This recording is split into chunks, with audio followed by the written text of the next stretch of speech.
nilitamani kuongea ni kuiomba jamii itunge mkono, kwa sababu ili tuweze kufanikiwa kwenye juhudi na michakato mbalimbali ya ulinzi na utetezi wa haki za watu wenye ulemavu, tunahitaji jamii tushike mkono. Tunahitaji jamii iwe pamoja na sisi.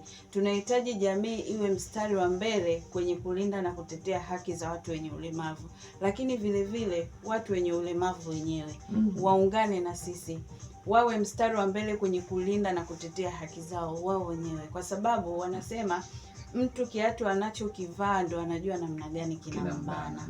Kwa hiyo watu wenye ulemavu kuendelea kuwa mstari wa mbele, wasirudi nyuma. Tulikotoka na tulipo ni sehemu tofauti, na tuna imani miaka 10 ijayo tutakuwa mbali zaidi ya hapa tulipo. Kwa hiyo pamoja na changamoto zote ambazo ziko kwenye jamii za kimifumo, za kisekta, za kisheria, lakini bado watu wenye ulemavu kuendelea kuwa mstari wa mbele kulinda na kutetea haki zao. Meneja wa program kutoka pale Ishijiwaza, lakini kwa upande wako afisa Ishijiwaza, ndugu Hija Shamte, karibu.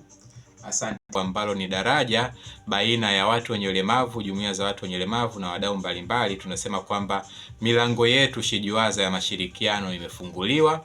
Tunawahitaji wafanyabiashara, tunawahitaji wadau wa maendeleo, tunahitaji wadau wa sekta binafsi waje kuungana na Ishijiwaza na wadau wa serikali ambao tayari wameshaonesha nia ya kushirikiana na sisi katika kutetea na kuimarisha ustawi wa haki za watu wenye ulemavu. Tunahitaji rasilimali fedha, tunahitaji utaalamu, tunahitaji ushauri. Milango yetu iko wazi. Ofisi zetu kwa Unguja zipo mtaa wa Kigorofani pale, lakini pia vile vile kwa upande wa Pemba ofisi zetu ziko Mikoroshoni. Mawasiliano yetu yako wazi, waje washirikiane na sisi.